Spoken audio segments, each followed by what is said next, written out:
കൂട്ടുകാരെ, എല്ലാവർക്കും സുഖമല്ലേ?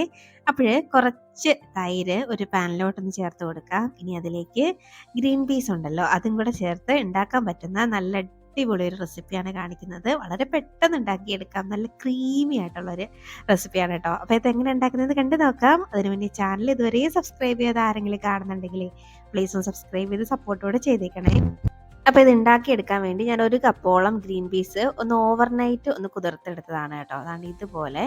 അപ്പോൾ നിങ്ങളുടെ കയ്യിൽ ഫ്രോസൺ ഗ്രീൻ പീസ് ഉണ്ടെങ്കിൽ ഡയറക്റ്റ് ചേർക്കാം, അല്ലെങ്കിൽ ഒരു 6 മണിക്കൂർ കുതിർത്തെടുത്താലും മതി. അപ്പോൾ നമുക്ക് നല്ലപോലെ വാഷ് ചെയ്തങ്ങോട്ട് കൊണ്ടുവരാം. ഇനി അത് ഒരു കുക്കർ ഒന്ന് എടുത്ത് വെച്ചിട്ട് അതിലേക്ക് നല്ലപോലെ വാഷ് ചെയ്തങ്ങോട്ട് ചേർത്ത് കൊടുക്കാം.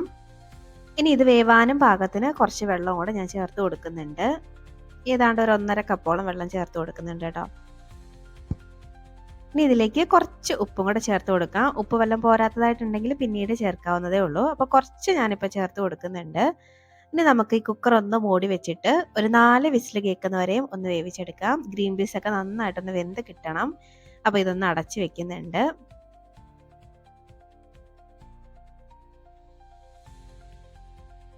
ഇനി ഇത് അടുപ്പത്തേക്ക് മാറ്റാം. ഇത് വേവുന്ന സമയം കൊണ്ടേ ഒരു ബൗളൊന്ന് എടുത്ത് വെച്ചിട്ട് അതിലേക്ക് ഒരു 1.5 കപ്പോളം നല്ല പുളി ഇല്ലാത്ത തൈര് നോക്കി എടുക്കണം. ഇതൊരു മസ്റ്റായിട്ട് ചെയ്യേണ്ട കാര്യം കേട്ടോ. പുളിയുള്ള തൈര് വെച്ച് ഇത് ചെയ്യരുത്, ടേസ്റ്റ് ഉണ്ടാവില്ല.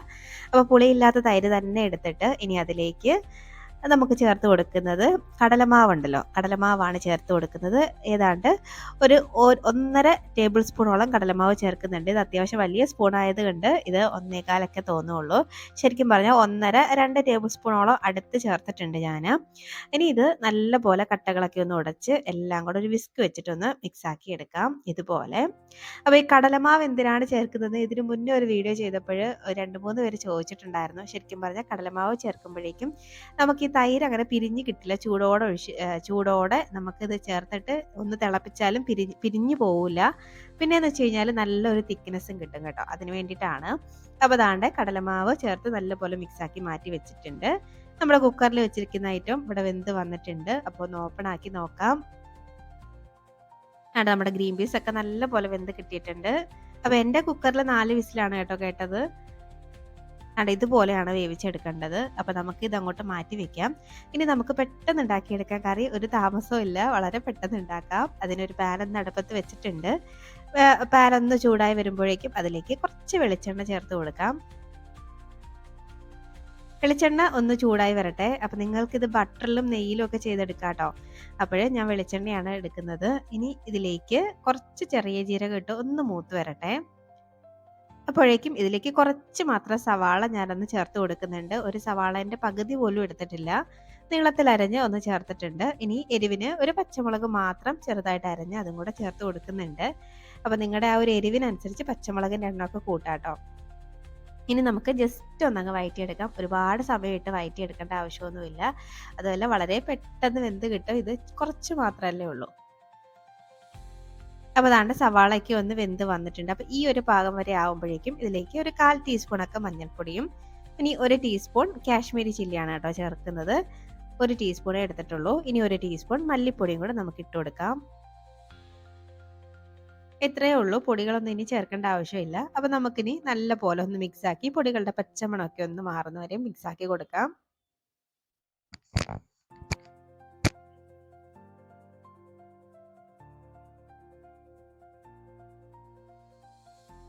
ഇപ്പോൾ ദാണ്ട പൊടികളുടെയൊക്കെ പച്ചമണമൊക്കെ ഏകദേശം ഒന്ന് മാറി വന്നിട്ടുണ്ട്. അപ്പോൾ ഈ ഒരു സ്റ്റേജ് വരെ നന്നായിട്ടൊന്ന് വഴറ്റി കൊടുക്കാം.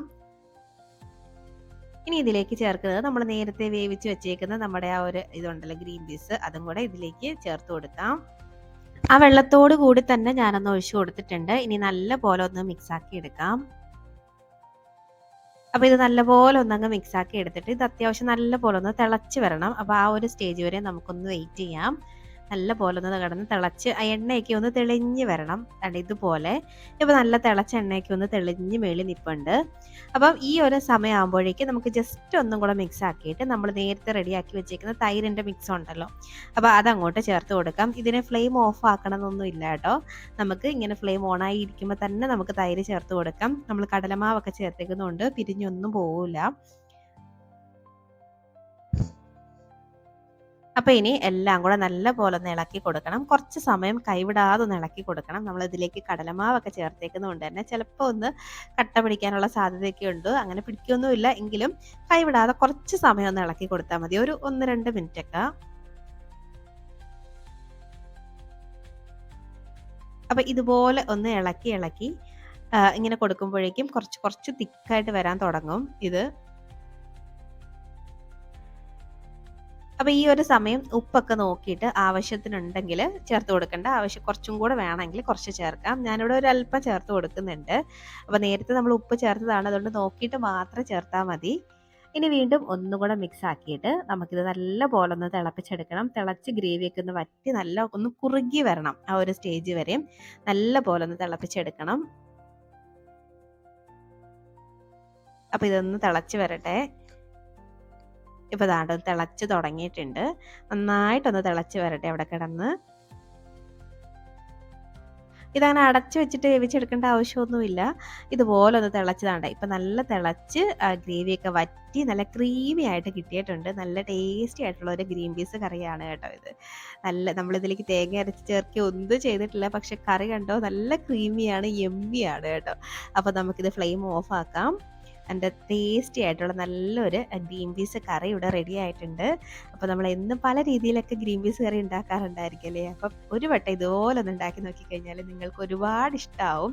ഇത് ദോശേൻ്റെ കൂടെയോ ചപ്പാത്തീൻ്റെ കൂടെയോ ഒക്കെ കഴിക്കാൻ പറ്റിയ നല്ലൊരു ഗ്രീൻ പീസ് കറിയാണ് കേട്ടോ. ഞാനിത് ദോശേൻ്റെ കൂടെയാണ് കഴിക്കുന്നത്. സാധാരണ ദോശയല്ല, ഗോതമ്പ് റവയും കൂടെ ചേർത്തുണ്ടാക്കിയൊരു ദോശയാണ്.